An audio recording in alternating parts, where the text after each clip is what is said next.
నమస్తే ఫ్రెండ్స్, నేను మీ జర్నలిస్ట్ వాలి. ఈరోజు చెన్నైలో అఖిలపక్ష సమావేశం జరుగుతుంది. డీలిమిటేషన్ ప్రక్రియ వల్ల దక్షిణాది రాష్ట్రాలు తీవ్రంగా నష్టపోయే అవకాశం ఉంది. ఎందుకంటే జనాభా దృష్టిలో పెట్టుకుని జనాభా దామాషా ప్రకారం ఈ డీలిమిటేషన్ అంటే నియోజకవర్గాల పునర్విభజన జరిగితే దక్షిణాది రాష్ట్రాలు ఎంపీ స్థానాల సంఖ్య బాగా తగ్గుతుంది. అంటే పెరగాల్సినంత పెరగదు, ఆశించిన స్థాయిలో పెరగదు. దీనివల్ల రాజకీయ ప్రాధాన్యత తగ్గడంతో పాటు రాష్ట్రాలకు వచ్చినటువంటి నిధులు కూడా తగ్గే అవకాశం ఉంది. సో పూర్తిగా ప్రజలు నష్టపోయే అవకాశం ఉంది. దీన్ని మనం వ్యతిరేకించాలని చెప్పి స్టాలిన్ గారు ఎన్డీయేతర పక్ష పార్టీలకు, అధ్యక్షులకు, ముఖ్యమంత్రులకు సమాచారం పంపించారు, ఆహ్వానం పంపించారు. దీని మీద మనం గళం తిప్పాల్సినటువంటి అవసరం ఉంది, అందరూ కథలు రండి అని చెప్పి పంపించారు ఆహ్వాన పత్రికలు. సో చాలామంది వచ్చారు. కానీ ఆంధ్రప్రదేశ్ నుంచి ఏ ఒక్కరూ హాజరు కాలేదు. సో ఎన్డీఏ కూటమిలో ఉన్న 3 పార్టీల నుంచి ఎవరు హాజరు కాలేదు. వాళ్ళు మాట్లాడుతూనే ఉన్నారు. మొన్న ఇండియా టుడే కాన్క్లేవ్లో కూడా నారా లోకేష్ గారు మాట్లాడారు. నియోజకవర్గాల పునర్విభజనకు సంబంధించి దక్షిణాది రాష్ట్రాలకు అన్యాయం జరిగితే కనుక డెఫినెట్గా మేము మాట్లాడి పరిష్కరించుకుంటాం. ఎందుకంటే ఇప్పుడు ఆల్రెడీ జరుగుతున్నటువంటి మీటింగ్స్ కావచ్చు, ఆ రాష్ట్రాల్లో ఎన్నికలు ఉన్నాయి కాబట్టి ఎన్నికలను దృష్టిలో పెట్టుకుని రాజకీయ ప్రయోజనాల కోసం కొంతమంది మీటింగ్లు పెడతా ఉన్నారు. ఆ రాజకీయ పావులో మేము వెళ్ళదలుచుకోలేదు. ఒకవేళ దక్షిణాది రాష్ట్రాలు ఇబ్బంది పడే పరిస్థితి వస్తే, ముఖ్యంగా ఆంధ్రప్రదేశ్ ప్రజలు నష్టపోయే పరిస్థితి ఉంటే కనుక డెఫినెట్గా మేము కేంద్రంలో భాగస్వామి పార్టీగా ఉన్నాం కాబట్టి మేము మాట్లాడుకుంటాం, పరిష్కరించుకుంటామని చెప్పి చాలా బాహాటంగా, బలంగా నారా లోకేష్ గారు చెప్పినటువంటి పరిస్థితి ఉంది. మరి ఎన్డీఏ కూటమిలో లేనటువంటి జగన్మోహన్ రెడ్డి గారు చెన్నైలో జరుగుతున్నటువంటి ఈ మీటింగ్కు ఎందుకు హాజరు కాలేదు? జగన్మోహన్ రెడ్డి గారు భారతీయ జనతా పార్టీ పక్షంలో లేరు.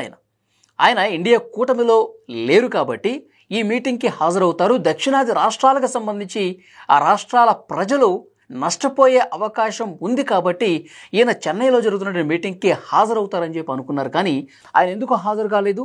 అలాగే ఆ లేఖ సారాంశం ఏంటి అన్న విషయం గురించి మళ్ళీ మనం మాట్లాడదాం.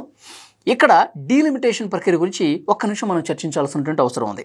యాక్చువల్గా 2011లో జనాభా లెక్క జరిగింది. తర్వాత 2021లో జరగాలి. 2021లో కరోనా కారణంగా దాన్ని పక్కన పెట్టారు. సో 26లో జనాభా లెక్క దేశవ్యాప్తంగా జరుగుతుందని చెప్తున్నారు. దాని ఆధారంగా నియోజకవర్గాల పునర్విభజన జరుగుతుందని చెప్పి చెప్తున్నారు. నియోజకవర్గాల పునర్విభజన చేసి 2029 ఎన్నికల్లో పెరిగిన ఎంపీ సీట్లతో ఎన్నికలు జరగబోతున్నట్టు తెలుస్తుంది. ఆ ప్రకారం ఒక ప్లాన్తో, ఒక వ్యూహంతో కేంద్రంలో ఉన్నటువంటి భారతీయ జనతా పార్టీ ముందుకు పోతున్నటువంటి పరిస్థితి ఉంది. మరి దక్షిణాది రాష్ట్రాలు ఎందుకు నష్టపోతాయి? దక్షిణాది రాష్ట్రాలే కాదండి, కుటుంబ నియంత్రణను, ఎందుకంటే జనాభా పెరుగుతుంది కాబట్టి దీన్ని నియంత్రించాల్సినటువంటి అవసరం ఉందని చెప్పి 1970లోనే కేంద్రం, రాష్ట్ర ప్రభుత్వాలు కలిసి పనిచేసినటువంటి పరిస్థితి ఉంది. సో దాని ప్రకారం దక్షిణాది రాష్ట్రాలు ఈ పథకాన్ని చాలా పకడ్బందీగా, క్రమశిక్షణతో అమలు చేసినటువంటి పరిస్థితి ఉంది. దక్షిణాది రాష్ట్రాలతో పాటు మరికొన్ని రాష్ట్రాలు అవన్నీ కూడా ఇప్పుడు దాని ప్రకారం జనాభా నియంత్రణను కొంత కంట్రోల్లోకి తీసుకొచ్చి బాగా వర్క్ చేసినటువంటి ఈ రాష్ట్రాలు నష్టపోతాయి కదా. జనాభా లెక్కల ప్రకారం, జనాభా పెరుగుదల ప్రకారం ఎంపీ స్థానాలు పెరిగితే ఇక్కడ బాగా పనిచేసిన రాష్ట్రాలు ఎంపీ స్థానాలు పెరగవు కదా. ఎందుకంటే వీళ్ళు జనాభాను కంట్రోల్ చేశారు, దేశాభివృద్ధికి తోడ్పడ్డారు. వీళ్ళు నష్టపోయే పరిస్థితి ఉంది కదా. ఇంకా మాకు మంచి జరగకపోగా నష్టం జరుగుతుంది, ఇప్పుడు మేము శాపగ్రస్తులుగా మారిపోయే పరిస్థితి ఉందా, దీన్ని ఖండించాలి కదా అని చెప్పి దక్షిణాది రాష్ట్రాలు మాట్లాడుతున్నటువంటి పరిస్థితి ఉంది. ఫర్ ఎగ్జాంపుల్ ఉత్తరప్రదేశ్లో ఇప్పటికే 80 స్థానాలు లోక్సభకు సంబంధించి ఉన్నాయండి. ఇప్పుడు అక్కడ ఇంకా జనాభా బాగా పెరిగింది. బీహార్ కావచ్చు, ఉత్తరప్రదేశ్ కావచ్చు, రాజస్థాన్ కావచ్చు, ఇట్లా ఈ నార్త్ ఇండియాలో ఉన్నటువంటి ఈ రాష్ట్రాలు క్రమశిక్షణ పాటించాల జనాభా పెరుగుదలలో. మన సౌత్ స్టేట్స్ దీన్ని బాగా ఫాలో అయ్యాయి, చాలా బలంగా వర్కౌట్ చేశాయి. అప్పుడు మీకు గుర్తుండే ఉంటుంది, చిన్న కుటుంబం చింతలేని కుటుంబం, ఒకరే ముద్దు ఇద్దరు వద్దు. సో ఇలాంటి నినాదాలతో కుటుంబ నియంత్రణని బాగా పాటించాయి దక్షిణాది రాష్ట్రాలు. ఇప్పుడు అదే శాపంగా మారినటువంటి పరిస్థితి ఉంది. ఎందుకంటే ఎంత ఎక్కువ జనాభా ఉంటే అన్ని ఎంపీ సీట్లు వస్తాయి. ఈ రూల్ ప్రకారం ఎంపీ స్థానాలు పెంచితే కనుక ఇక్కడ నష్టపోయే పరిస్థితి ఉంటుంది కదా. ఇప్పుడు పార్లమెంట్లో ఇప్పుడు 543 స్థానాలు ఉంటే దీని ప్రకారం నియోజకవర్గాల పునర్విభజన జరిగితే అది 840కి పైగా స్థానాలు పెరుగుతాయంట. ఇక్కడేమో చాలా తక్కువ స్థానాలు అయిపోతాయి. ఇప్పుడు 25 ఆంధ్రప్రదేశ్కు సంబంధించి లోక్సభ స్థానాలు ఉంటే చాలా తక్కువ మొత్తం పెరుగుతాయండి. 28, 30 ఇట్లా 4-5 స్థానాలు పెరుగుతాయి. అదే ఉత్తరప్రదేశ్లో 80 స్థానాలు ఉన్నాయి, 100కి మించిపోతాయంట. అంటే ఇది ఏ లెక్కన న్యాయం జరిగినట్టు? సమన్యాయం ఎక్కడుంటుంది? ఇండియా అంటే యూనియన్ ఆఫ్ స్టేట్స్ కదా. అన్ని రాష్ట్రాలకు సమానంగా చూడాల్సినటువంటి పరిస్థితి ఉంది కదా, రాజకీయంగా నష్టపోయే పరిస్థితి ఉంది కదా. ఇదే గనక ఇదే పద్ధతిన నియోజకవర్గాల పునర్విభజన జరిగితే ఎంపీ స్థానాలు తక్కువ దక్షిణాది రాష్ట్రాలకు ఉంటే ఏదైనా ఒక ఇంపార్టెంట్ బిల్లు లోక్సభలో వచ్చినప్పుడు నార్త్ ఇండియా స్టేట్స్లోనే ఎక్కువ ఎంపీ స్థానాలు ఉంటాయి కాబట్టి ఈజీగా బిల్ పాస్ చేసేసుకునే పరిస్థితి ఉంది.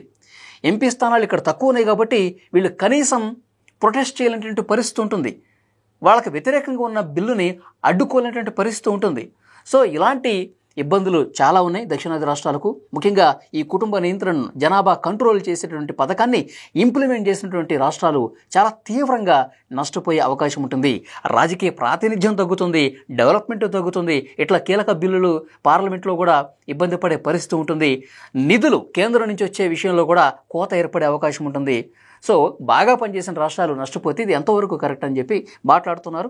ఇది నిజంగా వాస్తవం కూడా.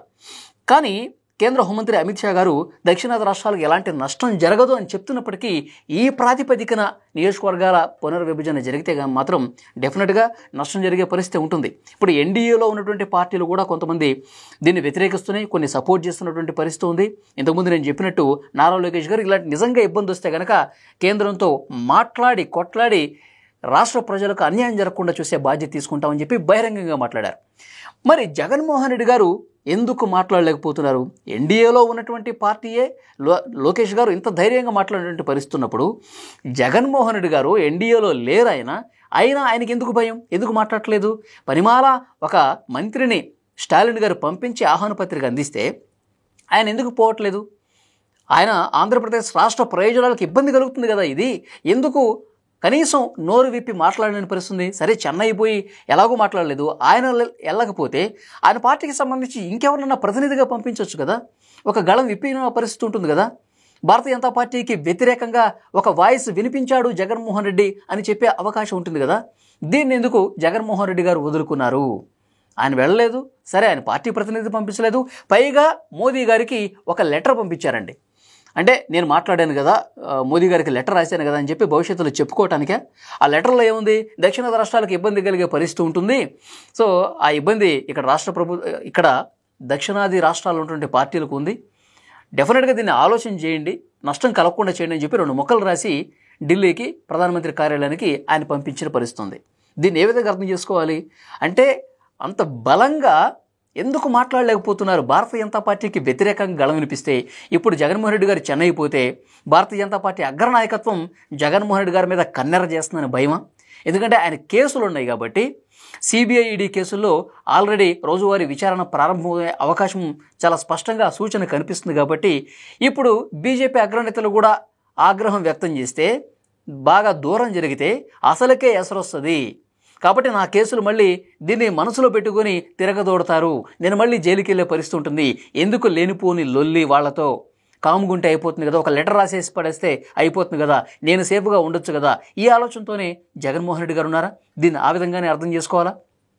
దీనికి జగన్మోహన్ రెడ్డి గారు సమాధానం చెప్పాలండి. ఎందుకంటే దక్షిణాది రాష్ట్రాలు ఇంత తీవ్రంగా ఆందోళన చెందుతుందంటే స్టాలిన్ గారి గురించి ఇంకో ముఖ్యమైన విషయం చెప్పాలి. జగన్మోహన్ రెడ్డి గారు ముఖ్యమంత్రిగా ప్రమాణ స్వీకారం చేసే రోజు, ఆ రోజు వేదిక మీద తమిళనాడు సంబంధించి డిఎంకే పార్టీ అధ్యక్షుడిగా ఆయన వచ్చారండి. స్టాలిన్ గారు హాజరయ్యారు ఈయన ప్రమాణ స్వీకారం రోజు. మరి ఆ కర్తస్థితి ఆయన నా కోసం వచ్చాడు కదా, మరి ఆయన మీటింగ్ పెట్టుతున్నప్పుడు నేను వెళ్ళాలి అని ఎందుకు అనుకోలేదు ఆయన? ఇదే భారతీయ జనతా పార్టీ మనసులో, నేను ఎందుకు బ్యాడ్ అవ్వాలి, నేను ఎందుకు నెగిటివ్ కావాలి, నా కేసులు తిరగదోడితే నా పరిస్థితి ఏంటి? ఈ ఆలోచనే ఎప్పుడు కూడా జగన్మోహన్ రెడ్డి గారు తన రాజకీయ ప్రయోజనాల కోసం, తన స్వప్రయోజనాల కోసం చూస్తున్నారు కానీ రాష్ట్రం కోసం ఆయన ఆలోచన లేదు, రాష్ట్ర ప్రజల ప్రయోజనాల కోసం ఆయన ఆలోచన లేదు. రాష్ట్రం ఇబ్బంది పడే పరిస్థితి ఉంటుంది, రాష్ట్రానికి నిధులు వచ్చే పరిస్థితి ఉండదు. ఇక్కడ పార్టీలుగా నాయకులుగా చూడకూడదండి.